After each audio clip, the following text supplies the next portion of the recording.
రెండు NDRF teams, 6 SDRF teams, ఆర్ఎండ్బి, irrigation అన్ని డిపార్ట్మెంట్లు only on flood alert duty. పిలుపు వచ్చి రాగానే వాలిపోయే ఆదేశాలున్నాయి. వీలైనంత వరకు ప్రాణ నష్టం జరగకుండా చూడడమే లక్ష్యంగా రెస్క్యూ ఆపరేషన్స్ షురూ అయ్యాయి.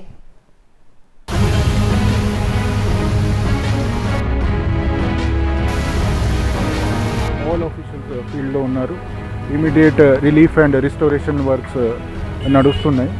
ఇంతకుముందు 14 మేజర్ రెస్క్యూ ఆపరేషన్ చేసి 775 పర్సన్స్ని రెస్క్యూ చేయడం జరిగింది. దాంతోపాటు 27 ప్లేసెస్లో వాటర్ ఇనండేషన్ ఉన్న ప్లేసెస్లో 92 ఫ్యామిలీస్ని ఇవాక్యుయేట్ చేయడం జరిగింది. వరద పీడిత ప్రాంతాల్లో ప్రాణాలు అరచేతిలో పెట్టుకుని బతుకుతోన్న బాధితులకు మేమున్నామని భరోసా ఇస్తోంది అధికార యంత్రాంగం. దానికి తోడుగా మై హూనా అంటూ ఇండియన్ ఎయిర్ ఫోర్స్ కూడా యుద్ధ ప్రాతిపదికన పనిచేస్తోంది. పొలం పనులకు వెళ్లి ప్రాణాల మీదకు తెచ్చుకుని బతుకు జీవుడా అనుకుంటూ బయటపడ్డారు 5 రైతులు. రాజన్న సిరిసిల్ల జిల్లా గంభీరావుపేట మండలం మానేరు వాగులో రైతులు చిక్కుకున్నారు. 24 గంటల పాటు సాయం కోసం ఎదురుచూసినా ఫలితం లేకపోయింది. చివరికి హెలికాప్టర్ సాయంతో 5 కాపాడింది ఎన్డీఆర్ఎఫ్ సిబ్బంది. పోయిన ప్రాణాలు తిరిగొచ్చినట్లయిందని ఊపిరి పీల్చుకున్నారు బాధితులు.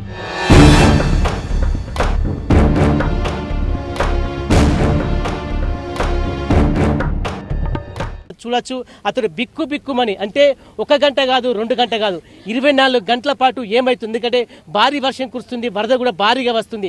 వస్తామా రామా అని కుటుంబ సభ్యులు ఆందోళన చెందారు. ఒక్కసారి వాళ్ళ ఆవిడ వచ్చి కంది ముందుగా విలిపించింది. భయపడ్డాము, ఇంకో నుండి భయపడొద్దు అట్లా ఇట్లా అని చెప్పిండు. అదే ధైర్యంతో అందరం ఉన్నాం సార్, అదే ధైర్యంతో అందరం ఉన్నాము. ఇక తమ్ముడు మనం భయపడద్దు అని అన్నారు. కానీ చలి బాగా పెట్టింది సార్ నైట్ అంతా. రాత్రి అన్నం కూడా తినలేదు. నిన్న పొద్దుగల నుంచి అన్నం కూడా తినరాలేదు సార్.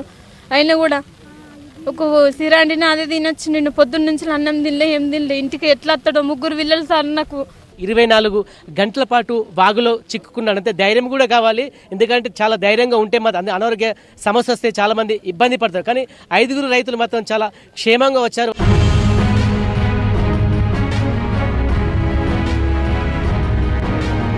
సిరిసిల్లలో వరద బాధితుల్ని కాపాడేందుకు ఎయిర్ ఫోర్స్ రంగంలో దిగేలా చర్యలు తీసుకున్నారు MP Bandi Sanjay. Air force commander VS సైనితో మాట్లాడి రెస్క్యూపై నిర్ణయం తీసుకున్నారు. దీంతో రిస్కీ ఆపరేషన్ ని దిగ్విజయంగా పూర్తి చేశారు ఎయిర్ ఫోర్స్.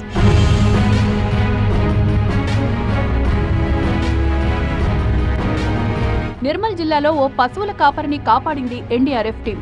ముంపెల్లి దగ్గర వాగులో చిక్కుకున్న పశువుల కాపరిని సురక్షితంగా బయటకు తెచ్చేందుకు 6 గంటల పాటు శ్రమించాల్సి వచ్చింది. అంతసేపు చీకట్లోనే బిక్కుబిక్కుమంటూ గడిపిన పశువుల కాపరిని చివరికి బోట్లో క్షేమంగా ఒడ్డుకు తెచ్చింది రెస్క్యూ టీం.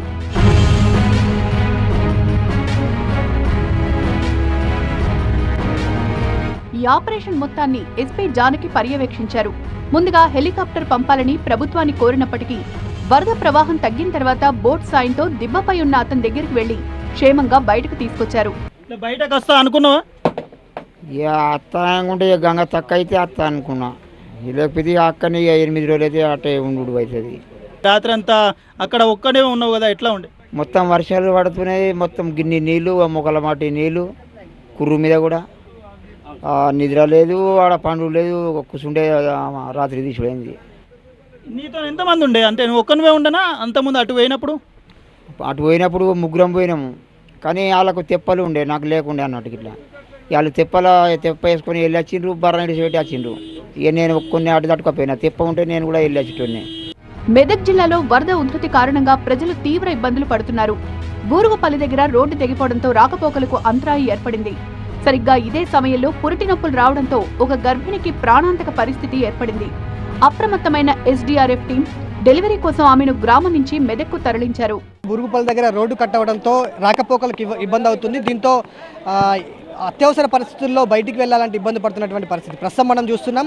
ఈ బూరుగుపల్లి గ్రామం నుంచి అటు ప్రసవం కోసం వెయిట్ చేస్తున్నటువంటి మహిళ ఇబ్బందులు పడుతుంది. వారిని ఎస్డీఆర్ఎఫ్ బృందాలు ఇక్కడ నుంచి అంబులెన్స్ ద్వారా బయటికి తరలించే ప్రయత్నం చేస్తున్నారు. అక్కడ సహాయక చర్యలు చేస్తున్నటువంటి టైంలో చిన్న పిట్టగోడపై నుంచి మాత్రమే నడవాల్సిన పరిస్థితి కనిపిస్తుంది. సో ఆ ప్లేస్లో ఇబ్బందులు పడుతున్నటువంటి సిచ్యువేషన్ కూడా మనం చూస్తున్నాం.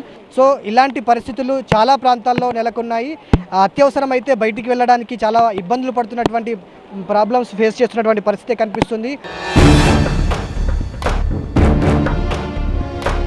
బుధవారం కురిసిన భారీ వర్షానికి కామారెడ్డి గిరిజన సంక్షేమ హాస్టల్ నీళ్లలో చిక్కుకుంది. రాత్రంతా బిక్కుబిక్కుమంటూ గడిపారు విద్యార్థులు. కామారెడ్డి పెద్ద చెరువుకు భారీగా వరద రావడంతో గండిపడే ప్రమాదం ఉంది కనుక గిరిజన హాస్టల్ మొత్తాన్ని ఖాళీ చేయించారు అధికారులు. విద్యార్థులు సురక్షిత ప్రాంతాలకు తరలించింది రెస్క్యూ సిబ్బంది.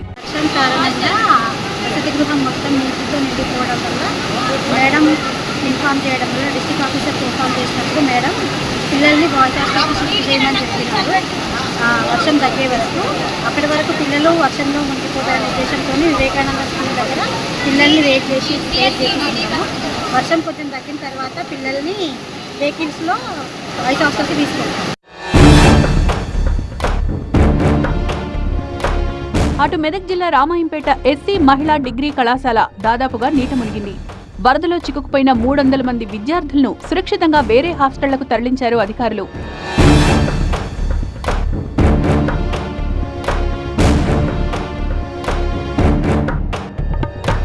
నగర ప్రాంతాలు సరే, నిండా మునిగిన తండాల పరిస్థితి ఏంటి?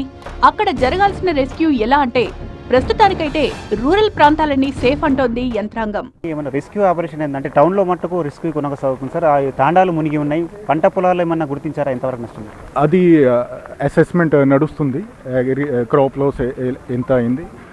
తాండా ఇప్పుడు ఏ పర్సన్ కూడా డేంజర్లో లేదు. అందరినీ సేఫ్ ప్లేస్ పంచాయత్లో ఉన్న పంచాయత్ భవన్, కమ్యూనిటీ సెంటర్స్లో అక్కడ సేఫ్ ప్లేస్లో తీసుకువెళ్ళడం జరిగింది.